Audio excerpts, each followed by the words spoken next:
Bom, gente, boa noite. Estão me ouvindo agora? Porque a Migni falou que estava sem áudio. Sim, professor. Boa noite. Então, Tô boa aqui. noite. Então, desculpa, eu não sei se vocês estavam me ouvindo. Então, primeiro, boa noite. Eu acho que eu falei um monte de coisa e ninguém ouviu, tá? Deixa eu voltar aqui. É, desculpa aí, tá?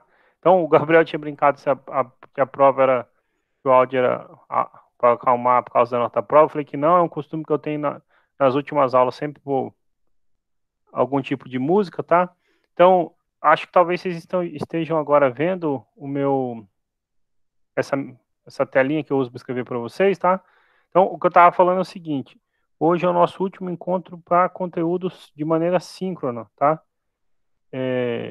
Semana que vem, dia 30/8, no horário da aula, a gente usa esse período para fazer alguma revisão, tá? Sei lá, tentou resolver algum exercício sobre essa parte de aplicações de derivadas, ficou com dúvida, então a gente vai resolver no período da aula que vem, tá bom? A lista, quais são, né? Quais são os exercícios? São os que eu deixei lá no Moodle de vocês, tá bom? Aqui é a base da prova. O questionário ele vai estar disponível para ser respondido entre os dias 31, né? Terça-feira da semana que vem, ao dia 4/9, tá?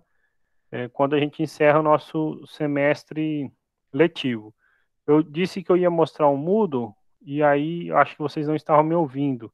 Então eu vou parar aqui e vou mostrar o Moodle só para reforçar para vocês, porque tem uma parte importante e considerável do conteúdo que está lá disponível só de maneira síncrona, tá? Mas que faz parte do conteúdo da prova. Na verdade, é uma aula, dois pedaços de aula que eu dei também nesse modo remoto, com conteúdo que ia faltar para vocês aqui, tá bom?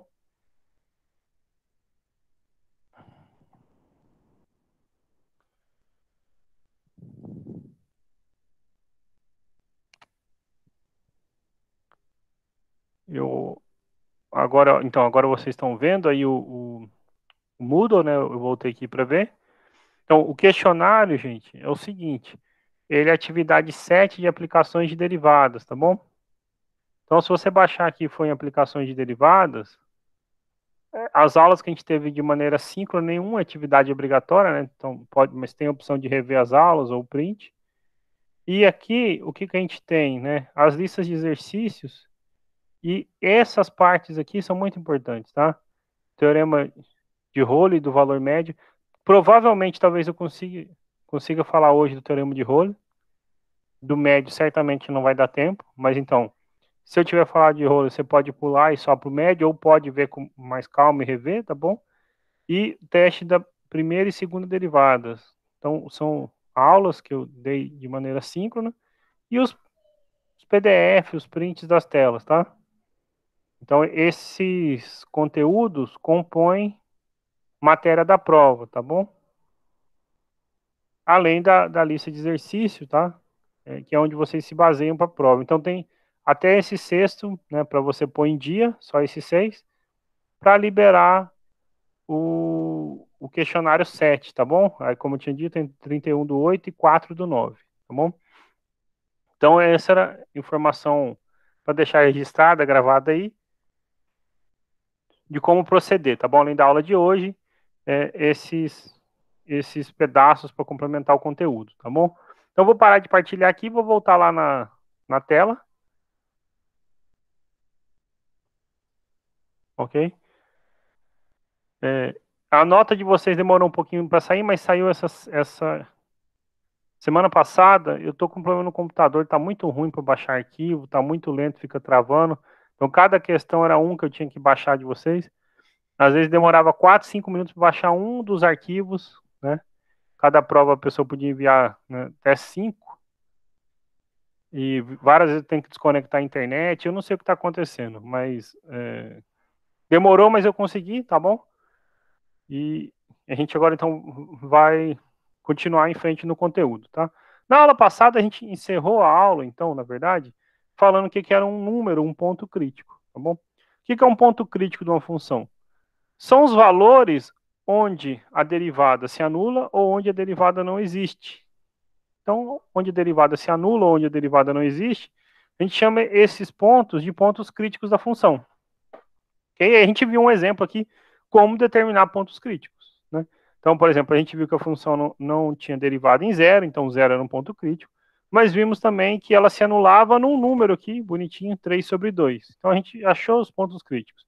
E finalizamos a aula com essa observação, né? Se f tem o máximo ou mínimo local em um ponto, esse ponto é ponto crítico. A recíproca nem sempre é verdadeira, ou seja, pode ter pontos críticos onde a função não tenha nem máximo nem mínimo. O que a gente vai ver, então, de conteúdo hoje, para começar? Nós vamos começar com o método do intervalo fechado. O método, e a gente vai ver dois exemplos de como aplicar esse método para achar máximos e mínimos, não locais, mas absolutos de uma função no intervalo dado, tá bom? Então, o próprio método, ele já explica, olha, sempre que você estiver trabalhando no intervalinho fechado, AB, então você consegue aplicar esse método e ver, né, sob certas condições, quando que uma função tem máximo ou mínimo absoluto, ok? Então, para ganhar esse tempo, e assim, vocês têm, por exemplo, acesso ao livro, né, eu deixei lá para vocês poderem ver o livro do Stuart, e eu vou printar, então, assim, eu normalmente, se fosse em sala, você escreve no quadro, né, ou então eu escreveria aqui. Eu vou printar o que diz o método intervalo fechado, que é mais rápido só ler o que está escrito aqui, do que copiar tudo isso de novo para cá, tá bom? Olha, o método intervalo fechado diz o seguinte: se você quer encontrar, então, né, valores máximos ou mínimos absolutos, e aqui que é importante, a função tem que ser contínua, tá bom? Então, assim, então, para encontrar, opa, tá no azul, perdão, para encontrar valores máximos ou mínimos absolutos de uma função contínua, ok? Em um intervalo fechadinho AB, ok? Então, é um método que ensina como que a gente acha máximo ou mínimo absoluto de uma função contínua no intervalo fechado AB. O que você faz? Bom, você faz o seguinte, você determina os pontos críticos, os números críticos da função, ok? Quais são os números críticos? Como a gente viu lá na aula passada, onde a derivada se anula ou onde a derivada não existe. Então, você guarda esses valores lá. Depois, você encontra os valores da função nas extremidades, ou seja, você calcula, aqui ele está dizendo aqui, você vai calcular os pontos críticos e calcular o f desses pontos críticos. No segundo item, você faz o quê? Calcula o valor da função nas extremidades. Então, calcula f de A e calcula f de B. E guarda esses valores. Fez etapa 1, fez etapa 2, você passa para a etapa 3. O maior valor que aparecer na etapa 1 é o máximo absoluto. E o menor valor que aparecer, perdão, na etapa 1 não, o maior valor que aparecer entre as etapas 1 e 2 é o máximo absoluto. Okay? Então, aqui, o maior valor que aparecer entre as etapas 1 e 2 é o máximo absoluto. Enquanto que o menor desses valores é o mínimo absoluto. Ok? Então vamos ver como achar. Depois a gente vai pôr até o gráfico da função aqui para a gente conferir isso. Mas vamos ver como a gente pode usar esse método em um exemplo para achar máximos e mínimos absolutos de uma função que seja contínua. Tá bom? Então, exemplo. Olha, exemplo. Exemplo seguinte.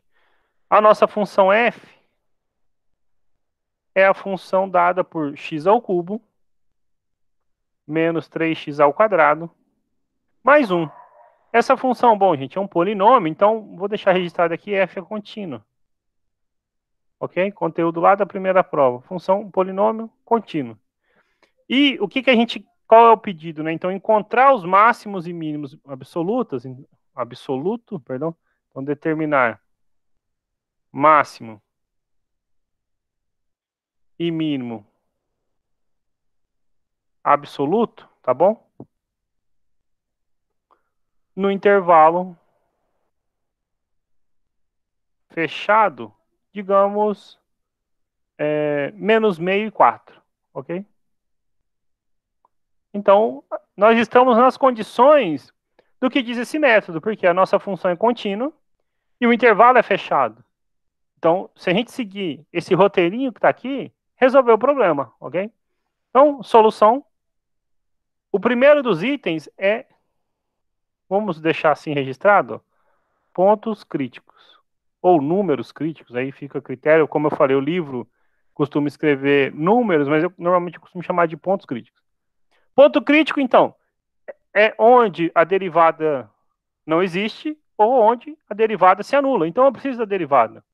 Qual é a derivada da função x ao cubo menos 3x ao quadrado mais 1? Bom, a derivada de x ao cubo é 3x ao quadrado. A derivada de menos 3x ao quadrado, então é menos 6x, né? Só descer o 2, né? Aquela regrinha do tombo, desce o 2 multiplicando, 3 vezes 2, 6, diminui a unidade, a derivada da constante é zero, ok? Então essa aqui é a nossa derivada, tá lá, derivado. O domínio dessa função, gente, então ela é um polinômio de novo, né? O domínio da derivada, ela é um polinômio. Sendo um polinômio, ela é contínua. Então, o domínio todos reais. Então, não tem nenhum valor, né, de C onde a derivada não exista. Diferentemente do que aconteceu nesse exemplo aqui que eu estou voltando. Ó. Nesse exemplo, a gente viu, olha só, a derivada não existia no zero, ok? Então, quando é uma função mais estranha, mais feia, assim, digamos, pode ser que não exista, né? Mas uma bonitinha que nem essa aqui, então o domínio é todo mundo. Logo, os pontos críticos são apenas os valores de x que anulam essa expressão, ok? Então, o que a gente quer fazer no passo 1? Achar os valores de x, né, tais que 3x ao quadrado menos 6x é zero, ok? Bom, mas isso é resolver uma equação de segundo grau. E aí você pode resolver essa equação da forma como você quiser. Pode calcular o delta, achar o x1 e o x2. Eu vou fazer aqui assim, ó, observe que 3x é um fator comum dos dois. Então, eu vou pôr 3x em evidência. Sobra x, ok? Porque 3x vezes x é 3x ao quadrado, menos 2. Porque 3x vezes menos 2 é menos 6x. Esse produto é zero se somente se uma das parcelas for zero. Então, ou 3x é zero, ou x menos 2 é zero. Bom, se 3x é zero, então é porque o x é zero. Se x menos 2 é zero, então é porque o x é 2. Então, os pontos críticos são 0 e 2, ok? E o que eu preciso fazer aqui agora, lá de acordo com o método, né? Então, eu preciso calcular, né? Nós precisamos calcular o f de 0 e o f de 2. Vamos armazenando esses valores. F de 0, então, é substituir o x por 0. Então, eu fico com 0 ao cubo, menos 3 vezes 0, mais 1. 0 ao cubo, menos 3 vezes 0, mais 1. Isso deu o número 1. F de 2, então, é 2 ao cubo, menos 3 vezes, aqui é ao quadrado, certo? Então, 3 vezes 2 ao quadrado, eu esqueci de pôr o quadrado aqui, mas no zero não muda nada, mais 1. Então, eu fico com 8 menos 3 vezes 4, 12, né? 2 ao quadrado é 4, vezes 3, 12, mais 1. Então, 9 menos 12 é menos 3. Então, seguimos a etapa 1, ok? A etapa 2, ela fala o quê? Olha, agora você deve calcular o valor da função nas extremidades, ou seja, calcular f de A e f de B, ok? No caso, para a gente aqui, o A é meio e o B é 4, né? Intervalo fechado é menos meio, 4. Então, colocar assim, f, né, valor de f nas extremidades, né, que é o segundo passo. De f nas extremidades. Bom, então, calcular f de menos meio. Menos meio mesmo ou meio? Isso importa. Menos meio, ok? Então, nós ficamos com menos meio ao cubo, menos 3 vezes menos meio ao quadrado, mais 1. Bom, menos meio ao cubo é menos meio vezes menos meio vezes menos meio. Se fizer com calma, isso dá menos 1/8. Menos meio ao quadrado é 1/4. Vezes menos 3, então, menos 3/4, mais 1, ok? E se a gente juntar tudo isso, então eu posso escrever como menos 1/8, menos 6/8, mais 8/8, né? Só transformei todo mundo para o denominador 8 para a continha sair mais fácil. Então, f de menos meio, né?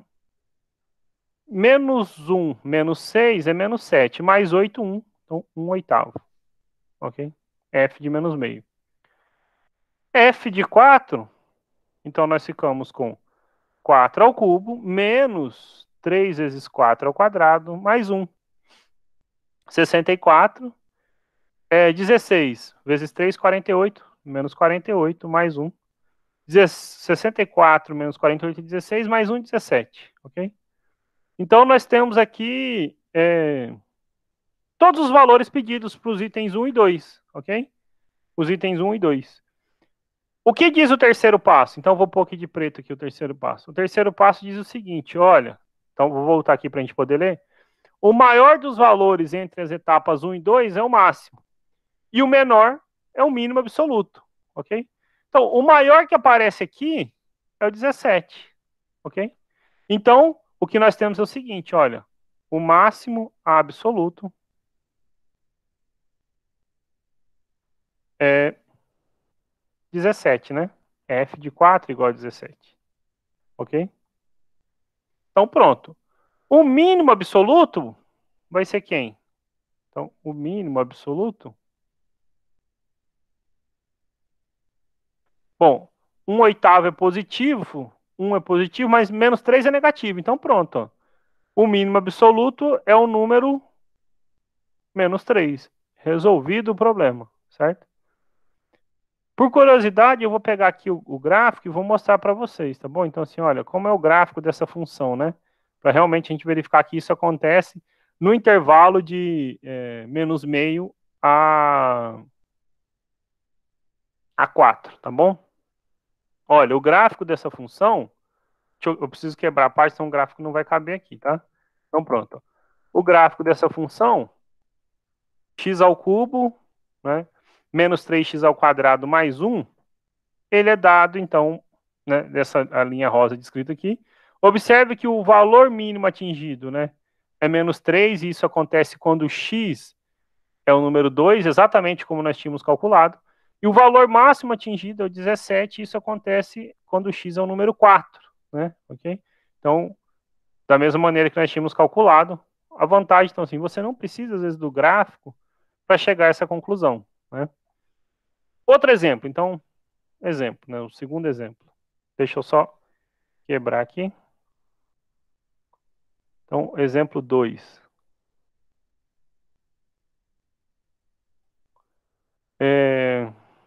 Só pegar o exemplo aqui, virar a página. Então, a nossa função agora é o seguinte, olha. É x menos 2 seno de x. Então, f de x. X menos 2 seno de x. De novo, o que a gente quer fazer? Achar máximo e mínimo absoluto no intervalo de 0 a 2π. Intervalinho fechado. Okay? Nossa função é contínua? É contínua, porque ela é a diferença entre funções contínuas. F de x igual a x é contínuo. Seno de x é contínuo, então 2 seno de x também é. Então a diferença entre elas ainda é uma função contínua. Então nós estamos lá nas hipóteses do método intervalo fechado. O que a gente tem que fazer aqui agora? Seguir os dois passos. O primeiro passo é fazer o quê? Achar os pontos críticos. Então você precisa derivar a função. Qual é a derivada da função? A derivada de x é 1. A derivada de 2 seno, então fica 2 cosseno, né? A derivada de seno é cosseno com a constante multiplicando. Bom, cosseno de x existe para todo mundo. Então, de novo, não tem nenhum ponto crítico que seja onde a derivada não existe. Mas, então, os pontos críticos aqui são exatamente onde a função se anula, ok? Então, o nosso problema é resolver 1 menos 2 cosseno de x igual a 0, ok? Ou 2 cosseno de x igual a 1. Mas isso, então, significa cosseno de x igual ao número meio, ok? Bom, existem dois ângulos entre 0 e 360, né, 0 e 2π, onde o cosseno dá meio, tá bom? Um deles é o ângulo de 60 graus e o outro é o ângulo de 30 graus, ok? Escrito em radianos, significa, olha, x igual a π sobre 3, lembra, eu vou pôr até entre parênteses para você lembrar, 60 graus, ou x igual a 5π sobre 3, aqui no caso, 300 graus, ok?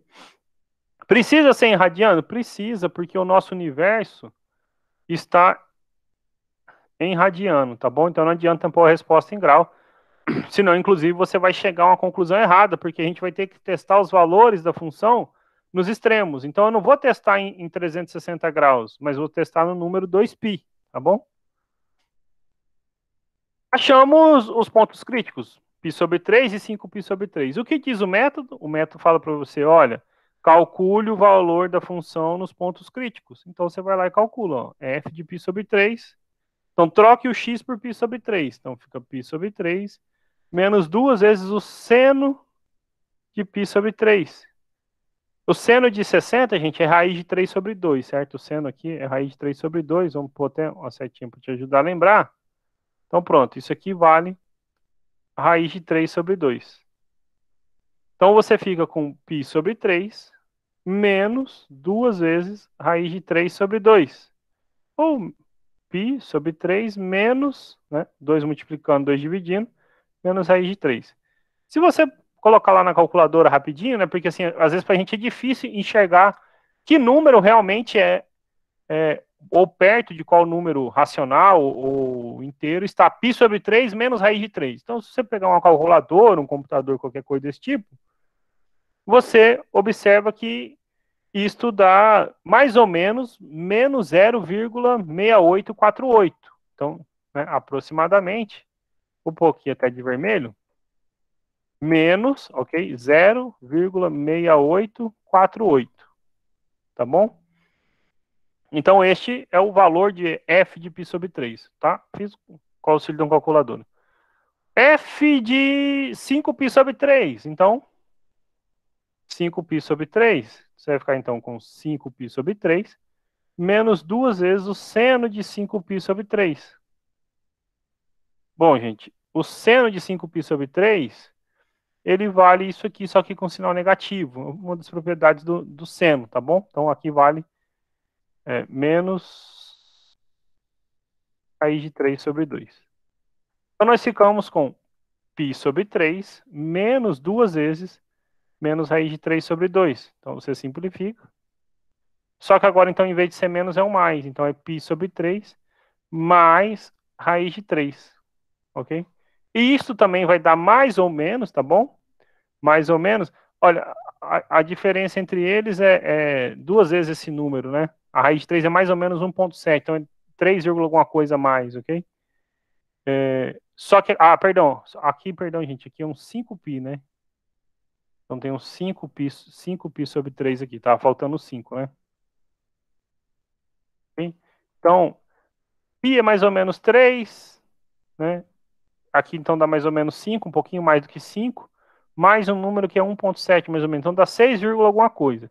Mas se você pegar a calculadora e fizer a conta com calma, você vê que daria 6,9680. 39 aproximado, ok? Então, um número próximo de 7, né? O outro número é menos 0,6, mais ou menos. E esse número é perto de 7, 6,90 e poucos. O segundo passo diz o seguinte, olha, você já calculou os pontos críticos, calculou o valor da função nos pontos críticos. Agora calcule o valor da função nos extremos. Quem são os extremos? 0 e 2π, ok? Então, você vai ficar com 0. Então, a função é x, né? Então, troca o x por 0. Menos 2 seno de x, seno de 0. Seno de 0 é 0, 2 vezes 0 é 0, 0 menos 0 é 0. Pronto, esse deu exato. E f de 2π, o outro extremo. Então, você fica com 2π menos 2 vezes o seno de 2π. Bom, seno de 2π também é 0. Você vai dar 2π. E se colocar lá na calculadora, então isso dá aproximadamente 6,28, né, gente? O π é 3,14, mais ou menos, né? Então, 2π é o dobro, 6,28, tá bom? Então, é assim que foi feito essas contas. Para a gente achar o máximo e o mínimo absoluto, então a gente só precisa do terceiro passo, que é olhar nos passos 1 e 2, o maior dos valores e o menor, ok? Observa o seguinte, o maior dos valores é esse 6,96, né? É maior que 6,28, certamente é maior que 0, e é maior que esse número negativo. Então pronto, olha só. O valor máximo absoluto é f de 5π sobre 3, que dá aproximadamente 6,9680. Tá bom? Acho que 4 casos está mais do que excelente, tá? Ou 6, 968, se quiser ainda deixar sem o zero, ficar mais bonitinho. O valor mínimo absoluto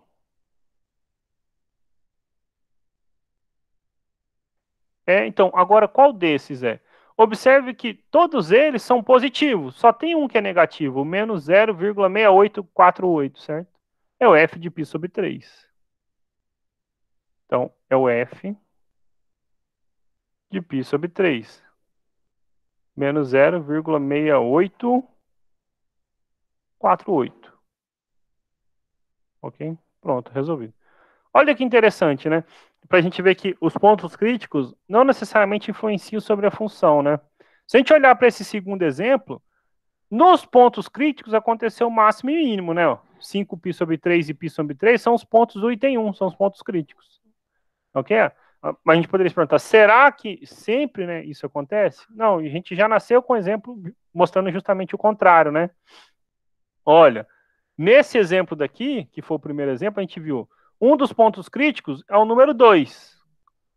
Ele está lá, o ponto de mínimo, ok? Mas o outro ponto crítico era o 0, e não tem nada a ver o 0 no nosso problema, certo? Como solução. O outro ponto crítico é um dos extremos, é o 4, f de 4 igual a 17, tá bom? Então, simplesmente ser ponto crítico ou não garante a ele que a função assuma máximo ou mínimo absoluto ou relativo neste ponto, tá bom? Ele dá um bom indício de onde a gente deve procurar, tá bom? Preparando vocês, então, já para o próximo vídeo, que é o tema, né, o próximo vídeo, assim, o vídeo que já está lá gravado para vocês verem. O tema central do primeiro vídeo, talvez o mais importante que vocês têm para ver, é o teorema do valor médio, tá bom? Para falar do teorema do valor médio, então eu vou até deixar aqui que seria uma introdução, né, do primeiro vídeo que vocês vão ver. E aí vocês podem pular um pedação dele lá. Teorema do valor médio, para falar dele, a gente precisa de um teorema muito importante, que é o teorema de Rolle. Okay? E com ele a gente consegue aplicações interessantes, que é, por exemplo, conseguir justificar que uma função tem exatamente uma única raiz real no intervalo dado, ok? Então, o que diz esse teorema de Rolle? Então, de novo, para não precisar escrever ele, eu vou pegar o que já está digitado, tá? Eu vou printar, explico ele e a gente faz aqui um exemplo da utilização dele, tá bom? E esse é o seguinte, se a gente tiver, só um parênteses, se a gente tivesse num curso de matemática, essa é a parte, a demonstração desse teorema, então assim, não estou fazendo porque é um curso, né, licenciatura em Química, mas então a demonstração desse teorema, ela é, digamos, o coração do teorema do valor médio, tá? Então, muito importante, além das aplicações que a gente vai ver na sequência, uma das aplicações, ele por si só é muito importante por ser exatamente o coração do teorema do valor médio, tá? Então, o que diz o teorema de Rolle? Diz o seguinte, olha, se uma função satisfaz essas três hipóteses, tá bom? Olha, quais são as hipóteses? A função é contínua no intervalo fechado. Pronto, a função contínua.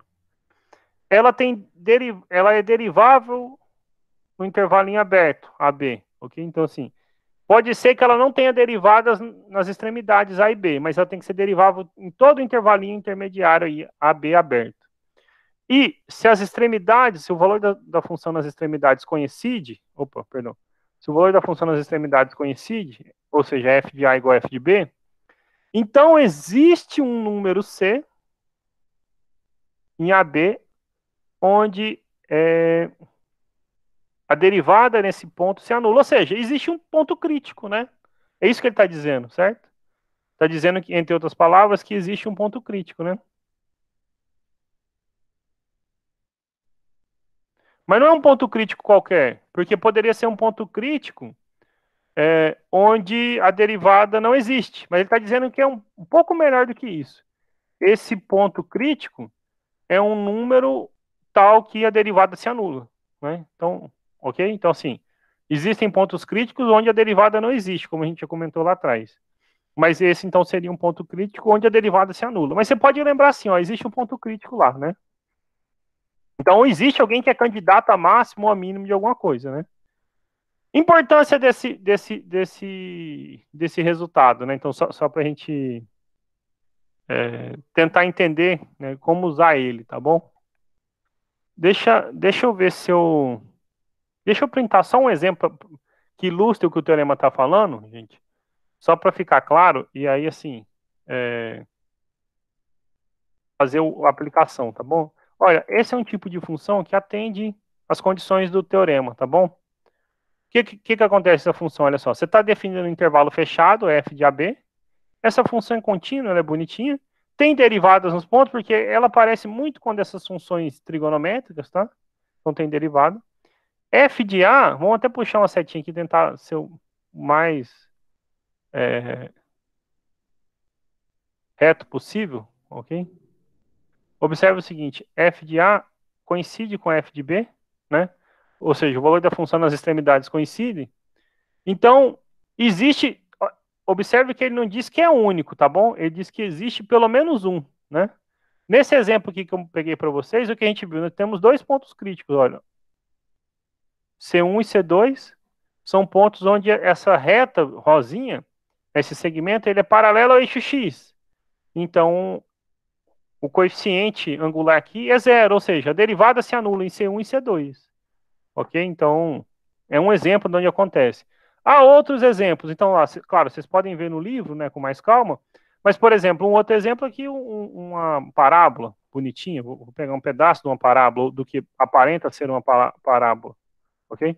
Observe que nesse caso aqui, gente, então, de novo, ó, A e B, F de A igual a F de B, isso acontece, né? Você tem as extremidades coincidindo. E a função é contínua, então parece ser uma parábola, tá bom? Mas o que a gente vê que ela é contínua porque não tem nenhum salto, é derivável. E tem um ponto C aqui que satisfaz a propriedade do teorema. Olha, nesse ponto, a derivada é zero, tem um ponto crítico. Observe que, então, não precisa ser único, tá? Pode ter mais de um. Mas existe pelo menos um lá que atende essa hipótese, tá bom? O livro é bem completinho, ele apresenta 4 ilustrações como estas, né, com outras situações que possam representar geometricamente o nosso teorema, tá? Exemplo, então, que eu queria fazer, um exemplo importante, como aplicar esse teorema de Rowley, que ele é bem importante, tá bom? Olha, o que diz o exemplo? Diz o seguinte, mostre que a equação, qual é a equação, né? Vou pegar aqui para vocês. Tem exatamente uma raiz real, ok? Então, demonstre que essa equação tem exatamente uma raiz real. Nós aprendemos, gente, lá no... falando de derivadas, o teorema do valor intermediário, né? O que diz o teorema do valor intermediário? Se você tem uma função, então, vou chamar aqui a nossa função, f de x, certo? F de x é x ao cubo mais x menos 1. Uma função contínua, opa, essa nossa função é contínua. Né? Por quê? Porque é um polinômio, né? Foi escolhida bonitinho. Se essa função muda de sinal, então, na verdade, nem precisa mudar de sinal, mas essa é uma interpretação do teorema do valor intermediário, né? Então, assim, digamos você pegou... Vou tentar recordar vocês o que o teorema do valor diz, do valor intermediário diz, tá bom? O TVI diz o seguinte, olha, então, você tem uma função contínua, vamos imaginar que o gráfico dela é uma coisa desse tipo, tá? E o que acontece com essa função? Então, digamos que aqui você tenha o A, então f de A, e aqui você tem o B, f de B. O que o teorema diz do valor intermediário? Olha, para todo ponto, né, na verdade é o seguinte, para todo número entre f de A e f de B, então digamos que eu escolhi um número aqui, ó, vou escolher esse aqui aleatório, né, escolhi, sei lá, um Y. Existe um número, digamos, x, entre A e B, então quem seria esse x para a gente? Olha, esse número aqui especificamente. Pode existir mais de um? Pode, por exemplo, se encostou aqui, você teria 2. Você teria, sei lá, um x1 e um x2, ok? Então, mas para todo y entre f de A e f de B, existe pelo menos um x, aqui no nosso desenho tem 2, tá bom? Onde f desse x dá y. ok? Então, está dizendo o seguinte, olha, para todo y pertencente, no nosso aqui, o f de A é o menor. Poderia ser o contrário, tá bom? Mas não há problema.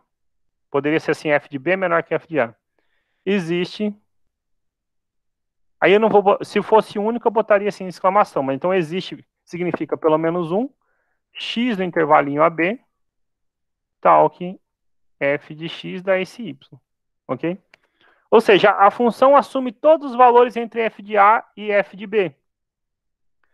Agora, pensando no nosso problema, como eu quero mostrar que tem exatamente uma raiz real, o que eu vou fazer? Eu vou mostrar primeiro que tem uma raiz real, né? Ter uma raiz real significa o seguinte, olha, tem que existir um número x, a, b, sei lá qual seja esse número, tal que f desse número é zero, ok? E a gente faz isso pelo teorema do valor intermediário. O seguinte, olha só, o que acontece, por exemplo, se nós calcularmos f de zero? Quanto dá f de zero? Bom, f de zero dá zero ao cubo mais zero menos 1. Isso dá menos 1. Menos 1 é um número menor do que zero. Guarda ele. Aí, sei lá, eu fui lá e calculei, por exemplo, f de 1. Eu fiquei com 1 ao cubo mais 1 menos 1. 1 menos 1 é 0, 1 ao cubo é 1. Opa, isso é maior que 0. A nossa função é contínua, está dentro das hipóteses do teorema do valor intermediário, certo?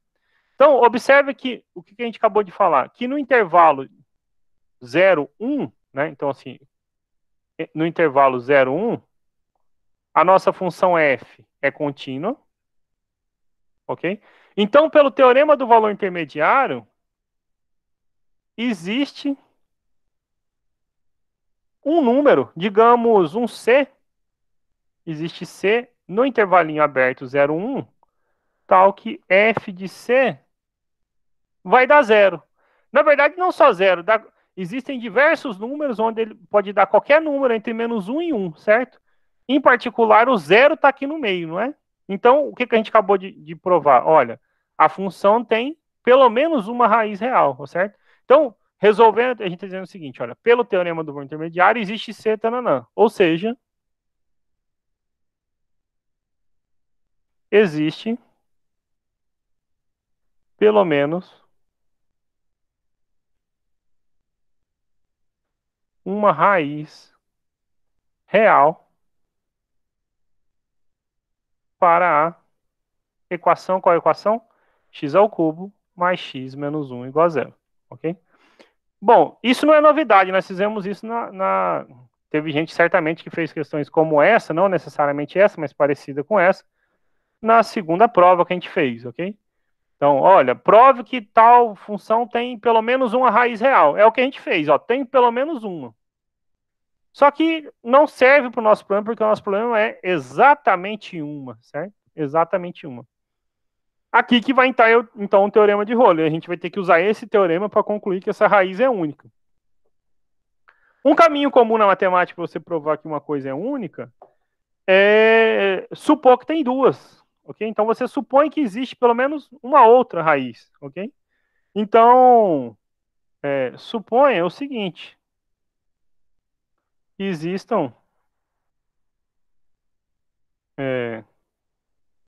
A e B no intervalinho entre menos 1 e 1. Pergunta, professor, precisava ser entre menos 1 e 1? Não, você poderia achar outros números, tá bom? Sei lá, poderia ser 0,5, por exemplo, eu não fiz as contas, mas se f de 0,5 fosse negativo e f sei lá, 0,8 fosse positivo, valeria, tá bom? Eu achei menos 1 e 1 mais fácil, tá bom? Opa, menos 1 e 1 não, 0 e 1, tá bom? Ok? Não precisa ser entre 0 e 1. Poderia ser, sei lá, entre meio e 1, desde que você conseguisse verificar que a função alternou de sinal, passou de negativo para positivo ou de positivo para negativo, pouco importa a ordem, mudou de sinal. Mas então suponha que existam A e B, ok? No intervalinho 0, 1, agora sim, eu preciso manter o 0, 1, porque eu sei que nesse caso tem, ok? Você poderia ter um outro, como eu falei, se você tivesse feito outras contas. Mas então, suponha que existe duas raízes, né? A e B, duas raízes,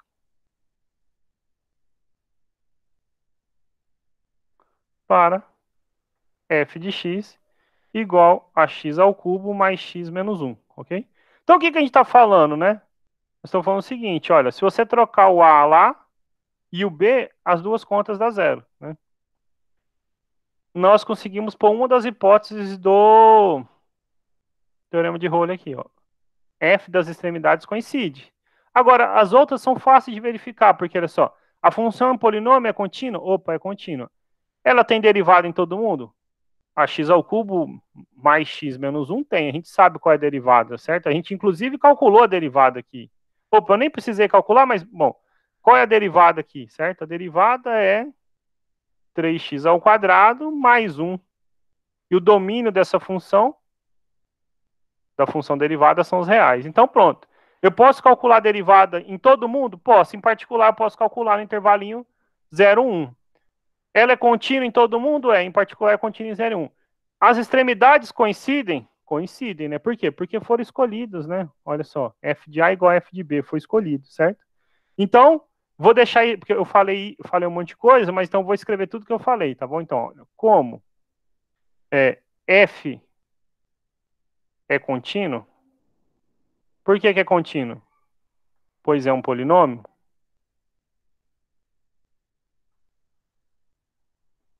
pois é um polinômio. Então, f é contínuo, comua, não, contínua, no intervalo AB.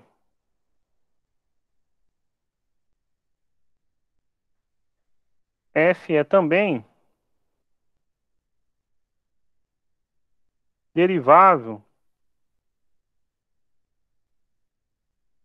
em AB, ok? E, como eu já escrevi lá atrás, vou escrever aqui de novo, f de A igual a f de B. No caso aqui ainda, a gente tem uma informação a mais, eles valem zero. Então, nós temos todas as hipóteses do teorema de Rowley, certo? Então, pelo teorema de Rowley,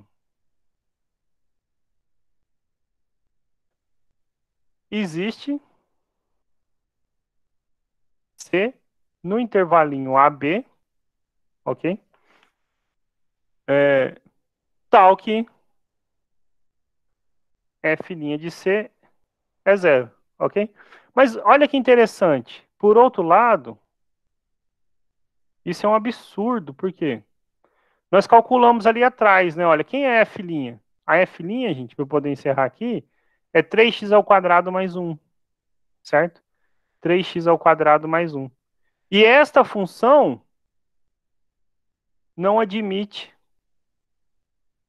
raiz real.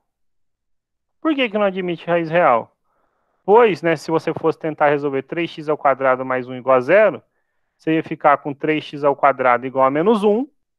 Então, x ao quadrado é menos 1 sobre 3,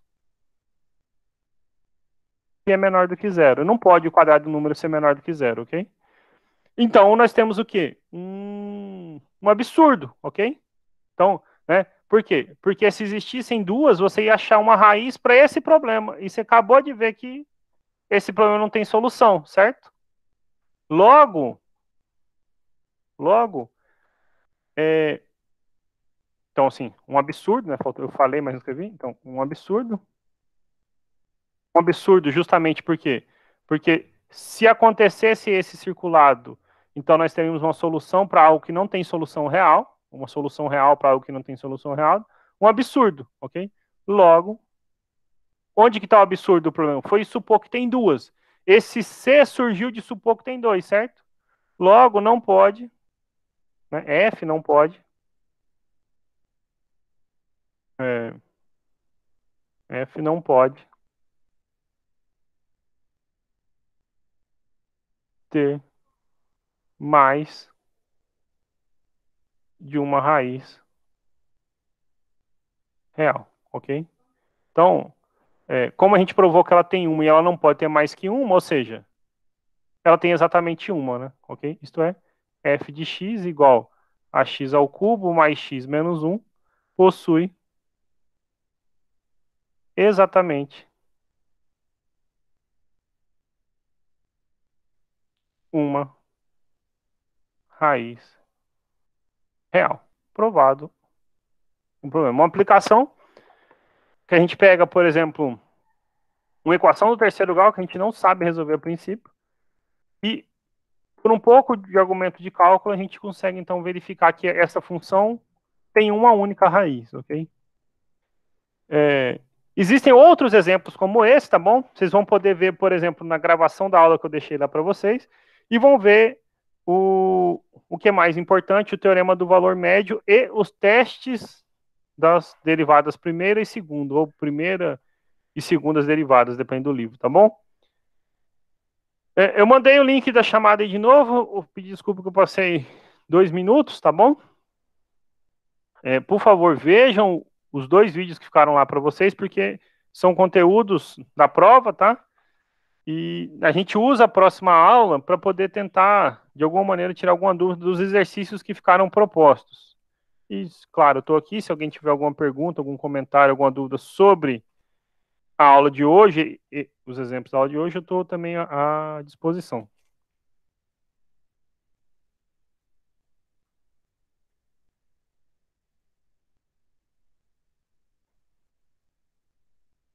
Nenhum comentário, nada?